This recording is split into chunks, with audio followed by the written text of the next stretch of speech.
दोस्तों एक खास मुलाकात आज राजेश सिंह गुड्डू जी के साथ हमारे चैनल में आपका बहुत बहुत स्वागत। बहुत बहुत धन्यवाद। सबसे पहले अगर मैं राजेश जी आपसे जानना चाहूँ, हाईटेक कैसे दिमाग में आ गया उत्तर प्रदेश सरकार, जो कि कम दिखता है या है ही नहीं गाजीपुर में ऐसा? देखिए, हम लोग जब काम करते हैं तो कुछ अलग और कुछ अच्छा करने की सोचते हैं और उसी में देखते रहते हैं कि क्या कैसे किया जाए कि अपने ग्राम पंचायत को एक नई चीज़ दें, अन्य लोगों से बेहतर करने का प्रयास करते हैं हम लोग। इसी के अंतर्गत यूट्यूब से चाहे ऐसे-वैसे करके हम लोग देखते रहते हैं, जो चीज़ें नई-नई कहाँ से कैसे उपलब्ध होगी, वो अपने ग्राम पंचायत के लिए उपलब्ध कराते हैं। अगर मैं आपसे राजेश जी जानना चाहूँ तो अभी बरसात का भी मौसम है, बहुत सारे कार्यों में कठिनाइयां भी होती होंगी जो आप इस समय संचालित करवा रहे हैं, और कौन कौन से कार्य हैं जो पीछे आपने किए हैं और अभी होने वाले हैं? देखिए, ऑपरेशन कायाकल्प के अंतर्गत हमारे 2 विद्यालय हैं। इसमें एक सिकंदरपुर कंपोजिट विद्यालय है और एक रमजनपुर प्राथमिक विद्यालय है। जितने ऑपरेशन कायाकल्प में मानक होते हैं, सब पर सिकंदरपुर परिपूर्ण हो चुका है। रमजनपुर में काम लगा हुआ है, वहाँ भी लगभग 1 महीने में हम परिपूर्ण हो जाएँगे।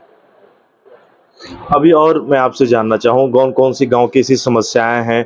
अगर गांव की आपकी बात करें तो रोड या फिर और भी बहुत सारे कार्य आपने किए हैं जो होने वाले हैं, आप जरूर लोगों तक साझा करें। देखिए, आप आए होंगे तो बाहर देखे होंगे कि काफ़ी ढक्कन ढले हुए हैं। अब ढक्कन ढलने और तैयार हो जाने से एक फ़ायदा होती है कि नाली की खुदाई में मार्ग अवरुद्ध कम समय तक रहता है। हम तुरंत उस पर ढक्कन रखेंगे और तुरंत काम नाली का शुरू कर देंगे। इससे लोगों को आने-जाने में ज़्यादा दिन तक असुविधा नहीं होगी। और भी बहुत सारे कार्य हैं जो अगर रुके हुए हैं, जो और भी गाजीपुर के लोग हैं देख रहे हैं, ग्राम प्रधान जी लोग भी आपको देख रहे हैं, मैं जरूर चाहूंगा आप उन्हें बताइए। और सबसे बड़ी बात मैं आपसे जानना चाहूंगा, आपकी सफलता का राज क्या है? देखिए, लोगों का स्नेह, लोगों का प्यार ही हमारी सफलता का राज है। लोग स्नेह देते आते हैं, चूँकि मैं गाँव के बारे में अच्छा सोचता हूँ और लोग हमारे बारे में सोचते हैं। इसलिए हर चुनाव में लोग साथ देते हैं और अपना स्नेह, प्यार हमको देते हैं।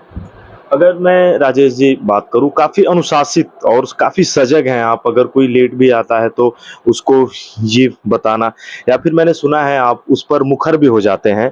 अब कैसे आपने ये सीखा जो कि लगातार विकास का पहिया आपके गांव का चल रहा है? तो ग्राम पंचायत के लोगों ने हमको अगर स्नेह दिया है, तो हमारे ऊपर विश्वास किया है और विश्वास पर हमको खरा उतरना है। इसलिए हम बेहतर से बेहतर करने का प्रयास करते हैं, अपने ग्राम पंचायत वासियों के लिए ऐसा करते हैं कि उनको लगे कि हम जो प्रधान चुने हैं, वो योग्य है, वो हम सही है, हमारा निर्णय गलत नहीं था। आगे और कौन सी ऐसी योजनाएं हैं, कार्य हैं जो राजेश जी के दिमाग में है और युवाओं में सबसे लोकप्रिय है? देखिए, अभी तो ग्राम पंचायत ही देख रहे हैं, ग्राम पंचायत ही सँभाल रहे हैं। अब आगे की कार्य योजनाओं के लिए लोगों का स्नेह मिलेगा तो उसको देखा जाएगा, उसके लिए लोगों का स्नेह चाहिए।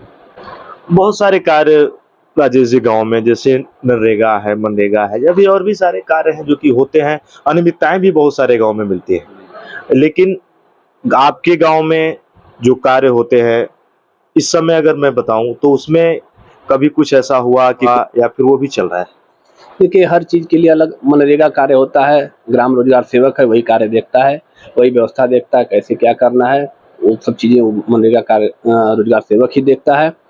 अन्य कार्यों के लिए आप देखे होंगे कि हमारे यहाँ ग्राम पंचायत में ग्राम पंचायत सचिव आके बैठे थे। हर बृहस्पतिवार को हम लोग बैठते हैं, समाधान दिवस के रूप में होता है और राजमोहन जी से आप मिले होंगे, जो computer operator, data entry operator हैं, वो भी अपना काम देखते हैं। सब लोग अलग-अलग अपने हिसाब से अपना-अपना काम देखते हैं। आप देखे होंगे कि बीसी सखी बैठी हुई हैं, अपना काम कर रही हैं। तो जो लोग हैं, उनका काम डिवाइड है, वो अपना-अपना हिस्से का काम करते हैं। मॉनिटरिंग का काम हम करते रहते हैं। योजनाएं भी है, कहीं घूमने उमने जाना है? जी, जी। ज्योतिर्लिंगों में से एक ज्योतिर्लिंग सोमनाथ है, पुराना ज्योतिर्लिंग है, वहाँ जाने का प्लान है। वहाँ हम लोग घूमने जाएँगे। और दोस्तों एक खास मुलाकात, एक ऐसे ग्राम प्रधान जिन्होंने लगातार सफलता को बुना, सफलता होती क्या है लोगों को बताया, लगातार विकास कार्य करना, और इसके साथ साथ जो हाईटेक लाइब्रेरी की इन्होंने बात की कहीं भी, और जो वीडियो मैंने लिया था वायरल भी हुआ था उसे पूरा भी कर दिया। जो किया, जो कहा, जो करते हैं वो करके दिखाया। लाइब्रेरी के बारे में जरूर आप गाजीपुर की जनता को बताएं। पिछली बार आप आए होंगे तो लाइब्रेरी का काम शुरू हुआ था। माननीय एमएलसी साहब विशाल सिंह चंचल जी ने 4 लाख रुपया हमको अपने ग्राम के विकास के लिए दिया। तो हम उनसे कहे कि इसके लिए हम उसको शिक्षा पर विकास के लिए बच्चों को लगाते हैं, और हम कंपोजिट विद्यालय में एक लाइब्रेरी तैयार किए, और वो लाइब्रेरी हाईटेक लाइब्रेरी है, जिसमें कंप्यूटर से लेके बच्चों को पढ़ने के लिए पुस्तकें और वयस्कों के लिए भी पुस्तकें वगैरह हैं। उस लाइब्रेरी की सबसे खासियत है कि लोगों के सहयोग से उसमें हम कंप्यूटर ऑपरेटर, पिछली बार भी कहे थे, कंप्यूटर रखने का प्रयास कर रहे हैं। अभी सब चीज़ें तैयार हो चुकी हैं, बस कंप्यूटर लाना है हमको। कंप्यूटर और बच्चियों के लिए सिलाई मशीन की व्यवस्था हम लाइब्रेरी में सिलाई करें। मशीन भी जी, बच्चियों के लिए सिलाई मशीन और बच्चों के लिए कंप्यूटर और प्रयास में है आप। एकदम अगली बार 1 महीना के अंदर सब तैयार है। दोस्तों, जब मैं आया था ऐसा कुछ नहीं था। अब जब मैं यहाँ पर फिर आया हूँ तो कुछ नहीं, पूरा बदल सा गया। आप ग्राम पंचायत को जब आप आएंगे तो विश्वास नहीं होगा आपको। लाइब्रेरी की बात की, सिलाई मशीन की बात की, कंप्यूटर की बात की, जो कि सबसे अलग और सबसे खास और सबसे शानदार है। जरूर मैं मिलूंगा, राजेश जी से मिलूंगा, जब भी वो चीज़ें आ जाएंगी। लेकिन बच्चों में जो विद्यालय के बारे में आपने बताया, जूनियर हो या प्राइमरी हो, इतने शानदार तरीके से, हाईटेक तरीके से बुना कैसे, या फिर किसी से राय लेते हैं? नहीं, देखते हैं, हम कहते हैं कि हमारे जब शिक्षक अनुभवी शिक्षक हैं, अच्छे शिक्षक हैं, योग्य शिक्षक हैं, तो प्राइवेट स्कूलों के शिक्षकों की तुलना में जब अच्छे हैं, तो हमको केवल मूलभूत सुविधाएं देनी है। मूलभूत सुविधा देंगे और शिक्षक शिक्षा देंगे तो हम प्राइवेट से बेटर करेंगे। तो हमको कंपटीशन करना है, अपने बच्चों को अच्छी शिक्षा देना है। इसके लिए हमारे दिमाग में था कि उसको इतना बेहतर बनाया जाए कि आसपास के प्राइवेट स्कूल उस टाइप के ना हो।